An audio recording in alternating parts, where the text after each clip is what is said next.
Hello students, welcome to our channel. जैसे आपको पता है स्टूडेंट्स, क्लास 6 हिंदी की नई बुक मार्केट में आ गई है या आने वाली है। बाकी जो है आप इसको जो है NCERT की साइट पर देख सकते हैं। ये बुक का नाम है मल्हार, क्लास 6 हिंदी की नई पुस्तक Malhar, new Hindi book named Malhar of NCERT।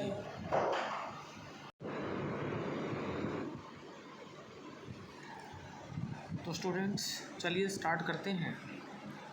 आपकी हिंदी की बुक जो मल्हार है उसकी जो फर्स्ट जो यहाँ पर है वो पोएम है और इसका नाम है मातृभूमि।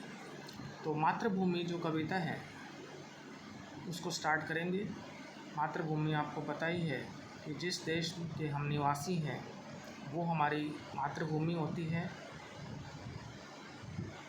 जैसे हम भारत में ही हमारा जन्म हुआ है और हम भारत में ही रह रहे हैं, तो भारत क्या है, हमारी मातृभूमि है। और मान लो कुछ लोग विदेश चले जाते हैं, लेकिन अगर यदि जन्म भारत में हुआ है तो भारत ही उनकी मातृभूमि रहेगी। तो जिसको हम कहते हैं इंग्लिश में नेटिव लैंड। ऊंचा खड़ा हिमालय आकाश चूमता है, नीचे चरण तले झुक नित सिंधु झूमता है।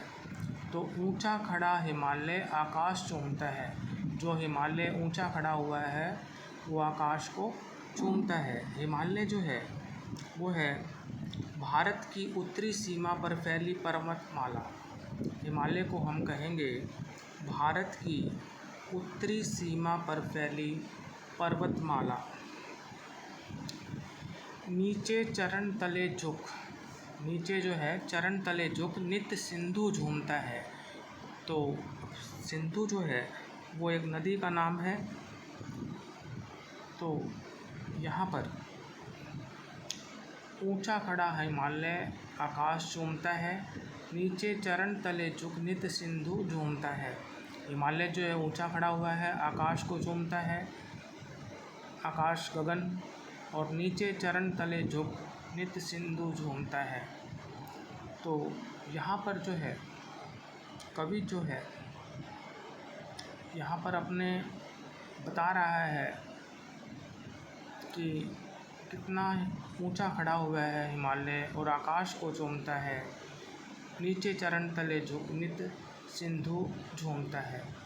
तो यहाँ पर भी जो है हमारे देश की जो है विशेषताओं का गुणगान किया गया है।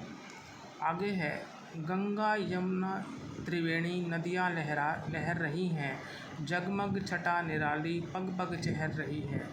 गंगा यमुना त्रिवेणी, तो अब त्रिवेणी होता है तीन नदियों की मिली हुई धारा।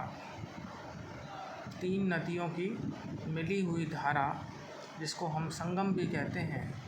तो गंगा यमुना त्रिवेणी नदियाँ लहरा रही हैं। तो ये जो नदियाँ हैं ये लहर रही हैं। जगमग छटा निराली, जो वहाँ का वातावरण है, जो नज़ारा है वो काफ़ी निराला है, काफ़ी अनूठा है और वो जगमग कर रहा है। पग पग चहर रही हैं, और ये जो नदियाँ हैं ये पग पग जो है चहर रही हैं। तो गंगा यमुना त्रिवेणी नदियाँ लहर रही हैं, जगमग छटा निराली पग पग चहर रही हैं। तो यहाँ जो है गंगा यमुना जो हैं, जो भारत की प्रसिद्ध नदियाँ हैं, उनका यहाँ पर गुणगान किया गया है। वह पुण्य भूमि मेरी, वह स्वर्ण भूमि मेरी, वह जन्म भूमि मेरी, वह मातृभूमि मेरी।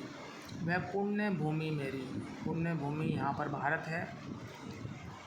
वह स्वर्ण भूमि मेरी भारत है, वह जन्म भूमि मेरी भारत है, वह मातृभूमि मेरी वो भारत है। तो कवि यहाँ पर कह रहा है कि भारत जो है वो मेरी पुण्य भूमि है, और आगे कहता है वह स्वर्ण भूमि मेरी, भारत जो है वो मेरी स्वर्ण भूमि है। आगे कवि कहता है वह जन्म भूमि मेरी, कि भारत जो है वो मेरी जन्मभूमि है।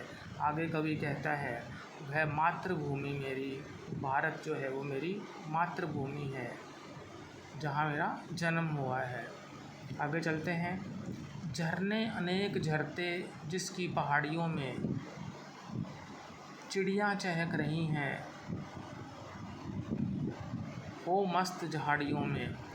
झरने अनेक झरते जिसकी पहाड़ियों में, भारत एक ऐसा देश है जिसकी पहाड़ियों में जो है अनेक झरने झरते हैं और जहाँ चिड़ियाँ भी चहक रही हैं और वो झाड़ियों में मस्त होकर चहक रही हैं।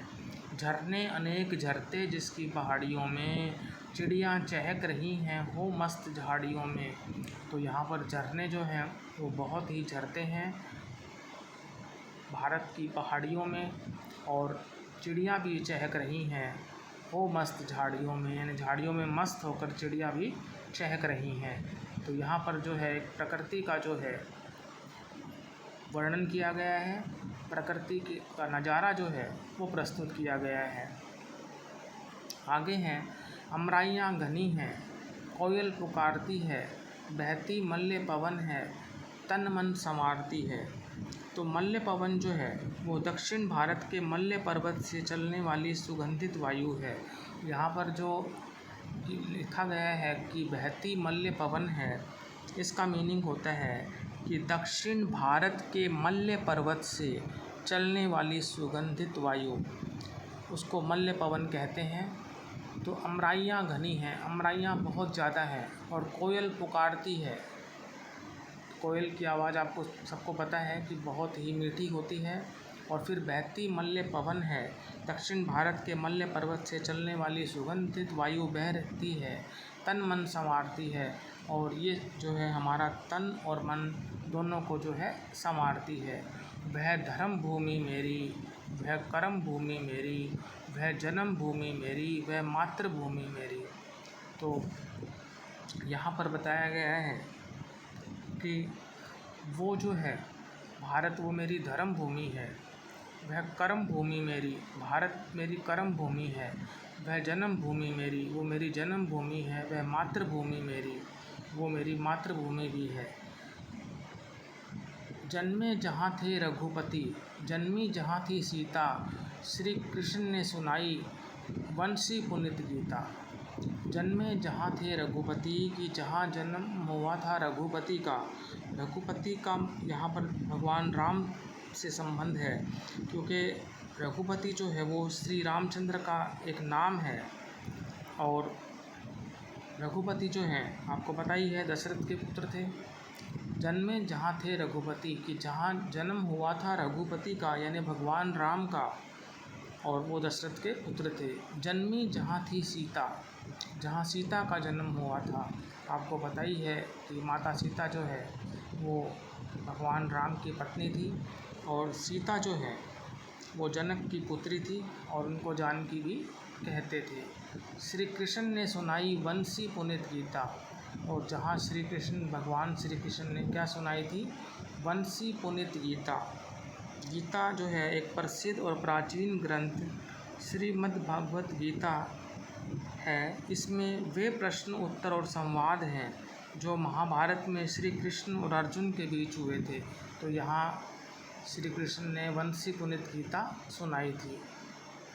गौतम ने जन्म लेकर जिसका सुयश बढ़ाया, जग को दया सिखाई, जग को दिया दिखाया।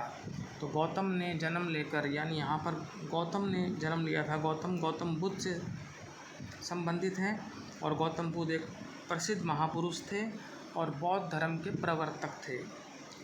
गौतम बुद्ध एक प्रसिद्ध महापुरुष और बौद्ध धर्म के प्रवर्तक थे। गौतम ने जन्म लेकर जिसका सुयश बढ़ाया, यानी जिसकी कीर्ति बढ़ाई, जग को दया सिखाई। गौतम बुद्ध ने बौद्ध धर्म को बाद में अपना लिया था और सारे संसार को उन्होंने दया सिखाई थी और जग को दिया दिखाया और सारे संसार को उन्होंने दया सिखाई और दिया दिखाया। एक मतलब किस तरह से जीवन में आगे बढ़ना चाहिए, जीवन को कैसे जीना चाहिए। वह युद्ध भूमि मेरी, यानी अब बात आती है वही भारत की कि भारत मेरी युद्ध भूमि है। वह बुद्ध भूमि मेरी। भारत में बुद्ध धर्म का प्रचार प्रसार हुआ था, तो वह बुद्ध भूमि भी है, वह मातृभूमि है और वह जन्मभूमि है। तो सोहनलाल द्विवेदी ने, जो कि कवि हैं इस कविता मातृभूमि के, उन्होंने इस मातृभूमि कविता के माध्यम से जो है भारत देश की जो विशेषताएं हैं उनका गुणगान किया गया है। उन्होंने बताया है कि कितना लगाव है उनको अपने देश से। तो कवि से परिचय देख लेते हैं एक बार। इस कविता को हिंदी के प्रसिद्ध कवियों में से एक सोहनलाल द्विवेदी जी ने लिखा है। उनका जन्म आज से लगभग 125 साल पहले हुआ था। उस समय अंग्रेज़ों का भारत पर आधिपत्य था। उन्होंने अपनी लेखनी से अंग्रेज़ों का विरोध किया। उनकी लेखनी का सबसे प्रिय विषय था देशभक्ति। भारत के गौरव का गान करना उन्हें बहुत प्रिय था और इस कविता मातृभूमि में भी हम यही देख रहे हैं। उनकी कुछ और चर्चित रचनाएं हैं, बढ़े चलो, कोशिश करने वालों की हार नहीं होती आदि। तो जैसे जो प्रसिद्ध रचनाएं हैं, बढ़े चलो, कोशिश करने वालों की हार नहीं होती। तो ये जो है कवि से परिचय है। मातृभूमि कविता को हमने पढ़ लिया है। उसके जो प्रश्न उत्तर हैं वो हम नेक्स्ट वीडियो में करेंगे, जो कि आप पार्ट से देख रहे हैं। अगले वीडियो में हम इसकी एक्सरसाइज सॉल्व करेंगे। तो स्टूडेंट्स, यदि आपको वीडियो अच्छा लगा है तो इसे लाइक करें, शेयर करें, चैनल को सब्सक्राइब करें। Thank you.